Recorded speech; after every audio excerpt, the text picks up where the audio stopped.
काही रिकामशोट लोक, विशेष करून तरुण पोरं कुचरवाट्यावर बसतात. आता वाटूला किती कुचरवाटे आहेत काही नाही मला माहित नाही, पण कुचरवाट्यावर बसतात आणि व्हॉट्सअपला टाकतात.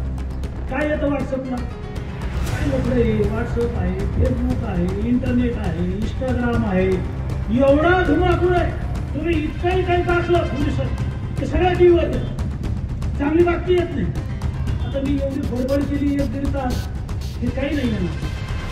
मग कुचरवाट्यावरच्या माणसानं जर काही टाकलं आणि थोडं वाकडं तिकडे टाकलं मागवून, लगेच पेपरला येतं, लगेच टीव्हीला येतं. मी सांगितलं की कुत्रा माणसाला चाललं त्याची बातमी होत नाही, पण ज्याने व्हिडिओ पाठवला त्याचं नाव माहित नाही, ती बातमी खरी येतं खोटी येतं कोणी तपासत नाही. कुचरवाट्यावर बसल्या ते काय माहिती, आमच्या गावातले 9-10 जण आहेत ना, आमदाराच्या दावणीला बांधलेले. अरे आमदाराच्या दावणीला बांधलेले. तुमच्या गावात वॉटरगिरचं पाणी आणलं, तुमच्या गावात पाण्याची टाकी आणली, तुमच्या गावात सिमेंट रोड आणला, तुमच्या गावात 4-5 सभामंडप आणले, तुमच्या गावात लाडक्या बहिणीच्या पगारा चालू केल्या, तुमच्या गावात संजय निराधारच्या पगारा चालू केल्या, तुमच्या गावात श्रावणबाळ योजनेच्या पगारा चालू केल्या, तुमच्या गावामध्ये जे काही ज्येष्ठ नागरिक आहेत ते पटक्यावर मामा कलेक्टरला पेन्शन होतं, तहसीलदारला पेन्शन होतं, आमदाराला पेन्शन होतं, कलेक्टरला पेन्शन होतं, मंत्र्याला पेन्शन होतं, मुख्यमंत्र्याला पेन्शन होतं, सगळ्याला पेन्शन होतं, शेतकऱ्याला नव्हतं. आता तुम्हाला मोदीजींनी अटल पेन्शन योजना आणली, ज्याचं वय 65 वर्षापेक्षा जास्त आहे, अशांचं मानधन पगार चालू केलेले आहेत आणि कोणाला करायचे असलं तर करू शकतात. पण कुचरवाट्यावरचा काय टाकतो की हे 9-10 लोक भाजपच्या आमदाराच्या दावणीला बांधलेले. मग तालुक्यावर काय लिहितात की हे लोक देवेंद्र फडणवीसांचे अंधभक्त आहेत, हे नरेंद्र मोदीजींचे अंधभक्त आहेत. कोण लोक? कुचरवाट्यावरचे काट्याची बातमी होती पाहिजे. काय लिहायचं ते? मोदीजींनी काय दिलं, देवेंद्र फडणवीसांनी काय दिलं, आमदारांनी काय दिलं. आणि तुझ्या गावात हे आलं ना की बबनराव लोणीकरच दिलं 25 वर्षात.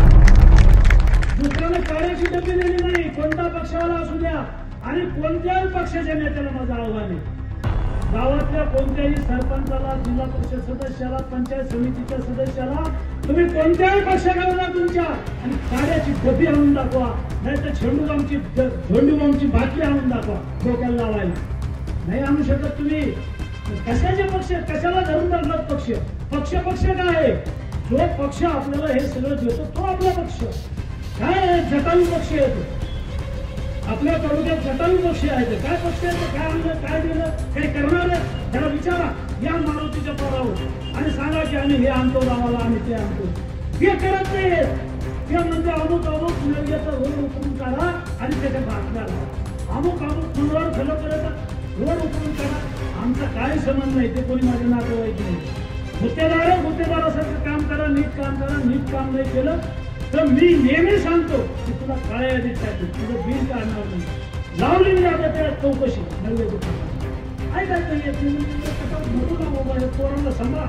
एवढ्या मोठ्या गाड्या आहेत, पाळ्या मोठमोठ्या 50-50 लाखाच्या घोड्यात सरतात लोकांच्या. लोकांचं खोटं काय ते आल्या म्हणून. आणि म्हणून मला आपल्याला सांगायचं की कुचरवाट्यावरची चर्चा जी असते ना, तर ही चर्चा ऐकूच नका, ते पाहू नका आणि आपलं डोकं खराब करून घेऊ नका. आता ते कुचरवाट्यावर असलेले जे 5-6 टाके 10 टाके असतात, त्याच्या माईचा पगार बबनराव लोणीकरनं केला, त्याच्या बापाचं पेन्शन बबनराव लोणीकरनं केलं. नरेंद्र मोदीजींनी 6,000 रुपयाच्या बापाला पेरणीला दिले. तुझ्या माईच्या, तुझ्या बहिणीच्या, तुझ्या बायकोच्या नावावर लाडक्या बहिणीचे पैसे आले. तुझ्या अंगावरचे कपडे आमच्या सरकारचे, तुझ्या पायातलं बूट चप्पल आमच्यामुळं आहे, तुझ्या हातातलं ते दगडे मोबाईलचं आमच्यामुळं आहे. अरे आमचाच घेतो, आमच्याच काढल्यावर करतो, आम्हालाच बोलतो, चुकीचं लिहायचं. आणि म्हणून राजकारणाचे लोक काय विचार करतात मला त्याच्याशी काही घेणं देणं. मी प्रामाणिक माणूस आहे, इमानदार माणूस आहे, पक्ष पाहत नाही, काम करतो आणि काही जर चुकलं तर मात्र सोडित नाही. शेवटी राग येतो माणूस. पहा बरं तुमच्या आमदाराच्या काळात असं ते होते त्या घनसावंगी विधानसभामध्ये 100 कोटी हो शेतकऱ्यांचे पैसे 36